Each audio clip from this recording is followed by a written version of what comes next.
amount of suffering in the world, which means that there are enormous opportunities for achieving good, for helping other people. And how do we know what to do? Well, the precepts don't tell us. We need to use our imagination usually for how to help other people. Some volunteers led by the young woman in the back here came here because they help people out. They came here and started shoveling our on the roadsides. The snow for us. It's a simple way you can go out and do good. Of course, a lot of people come here, they do good, and they fix things. Of course, they feed the monk. But there are many ways. You know, you can help children, you know, mentor troubled teenagers. You can teach meditation in prisons. You can do a lot of things in the world to do good. And there's no limit. One of the things about doing good is that when you do something, you never know exactly what the ultimate results will be.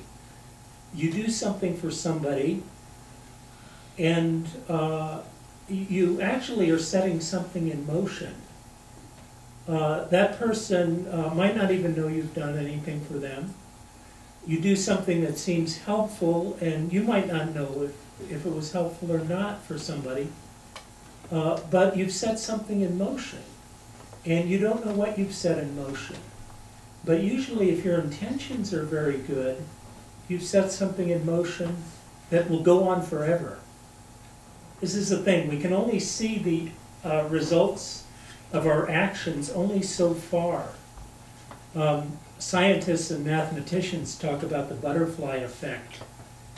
That one butterfly who chooses, maybe flying around in China, who chooses to fly over to this flower rather than this flower, actually can set a small weather pattern in motion, and as a result of that little butterfly's choice, a hurricane may happen or fail to happen in the Atlantic Ocean 100 years later. This is called the butterfly effect. Every little thing we do has an impact, and that impact lasts forever. And it just snowballs, it grows and grows. So when we put something positive out into the world, we're actually starting something that will grow, and usually grow into something more and more positive. So this is very important to think about. How can I be helpful in the world? Of course, this comes from kindness and compassion. That's what it starts with. Okay, so this is the second. Avoid all evil, achieve good. And the third one is purify the mind. The other two, almost every religious tradition, probably any religious tradition will teach. Purify the mind is more uniquely Buddhist. And it is the primary approach to virtue in Buddhism. The idea basically is everything we do comes from the mind. The Buddha in the Dhammapada, the Buddha says, all that we are is the result of thought. Thought is its master. It is produced by thought.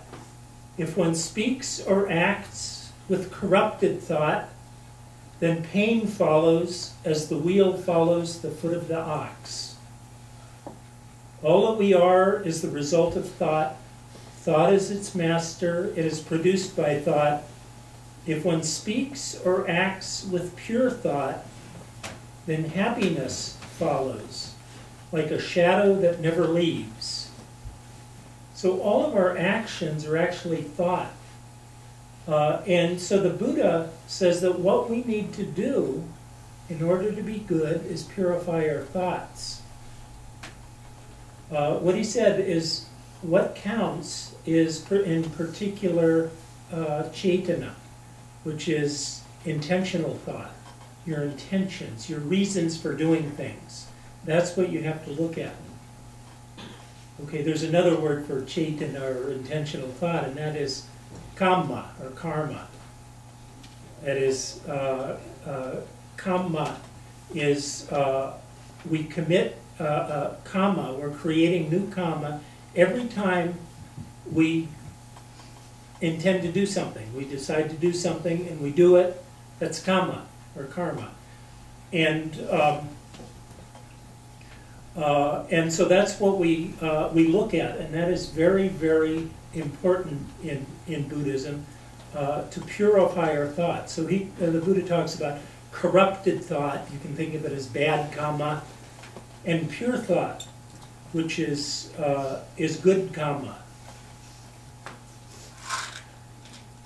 Now, what the Buddha taught, hey, here's something the Buddha actually talked about when he came up with this idea about good and bad kamma.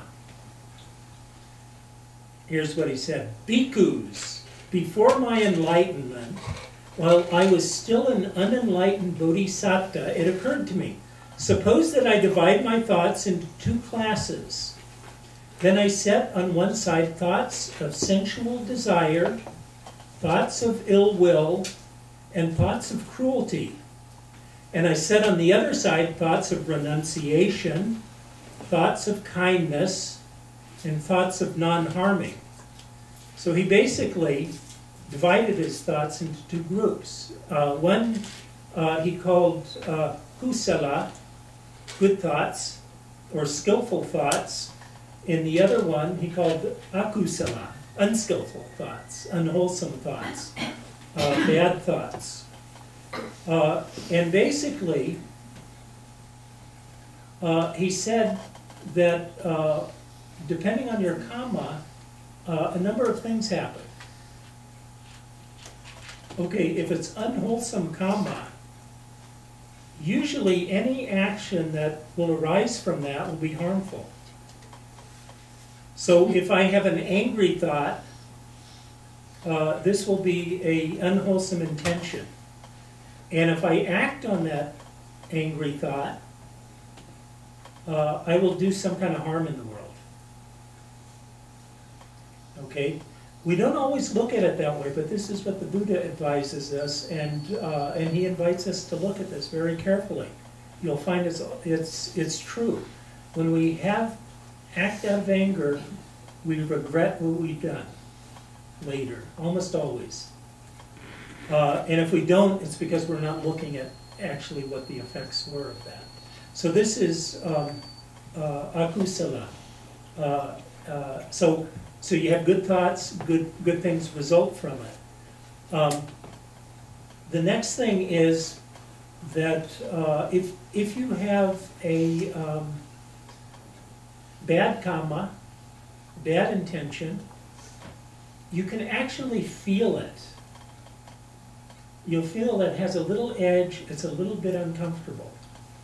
So if you do an unkind thing to somebody or have an unkind thought, there's something uncomfortable about that. It doesn't quite feel right in your head. There's a little bit of suffering already associated with that as soon as the thought arises. If you have a kind thought, it feels great. It feels wonderful, kind thoughts. So this is another difference. You can tell in your own mind if a thought is wholesome or not, just by how it feels, which is an amazing thing. Unwholesome thoughts cause a lot of confusion. You cannot see things clearly.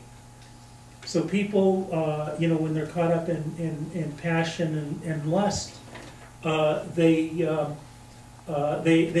actually, throw caution to the wind. They don't realize, often what they're getting into. They get themselves into a lot of trouble. Whereas, when you have kindness, goodwill, sense of renunciation, you actually from that viewpoint, you can actually see things more clearly. Okay, the main thing is the effects. Every time you you have a thought. You do something basically on purpose. You have an intentional thought. It stays with you. You don't get rid of it. You know, you think I'll decide to do this, and then I'll just forget about it. I'll decide to, you know, steal this, and then I'll just put it out of my head. That thought will not leave. It will stay with you. So the Buddha said, whatever I do for good or evil, to that I will fall heir.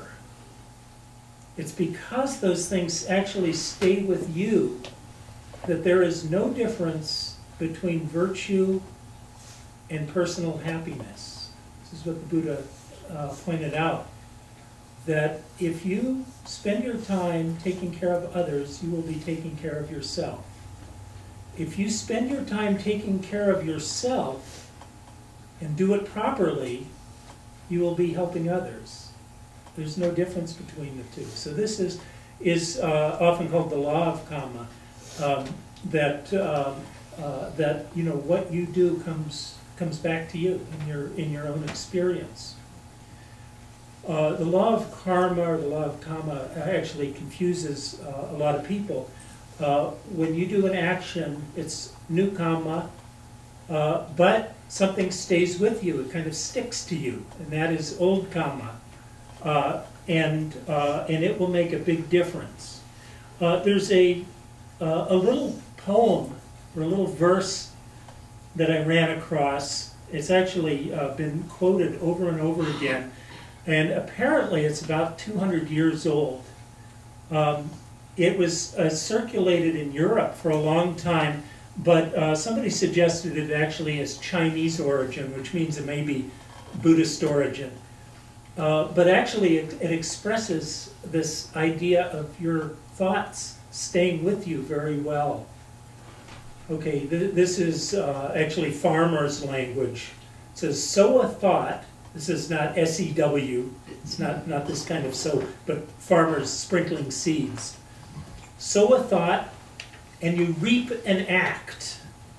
Your crops come up, and you reap an act. So a thought results in an action. Sow a thought, and you reap an act. Sow an act, and you reap a habit. Sow a habit, and you reap a character. Sow a character, and you reap a destiny. Okay, this is actually an amazing verse. It takes you step by step.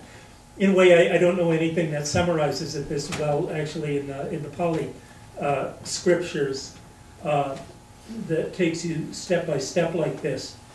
But every action starts with a thought. That's your intention. It's your cetana. And you reap an act, so it results in reaps in an action. So let's say you have an angry thought. You do something angry. You have an angry thought, and so you do something angry out of anger. You yell at somebody, you hit somebody, you break something out of anger. Sow an act, and you reap a habit. What happens if you do the same thing over and over and over again? It becomes your habit. So all of us have, you know, had anger and probably done things out of anger. But some people do it over and over and over again. They get angry, they break something, they get angry again, they yell at somebody, they get angry again, they kick the dog, and so on. And what do? They develop a habit. When you reap a habit, when you sow a habit, you reap a character. Your habits become part of who you are. So this is really falling heir to your actions. What have you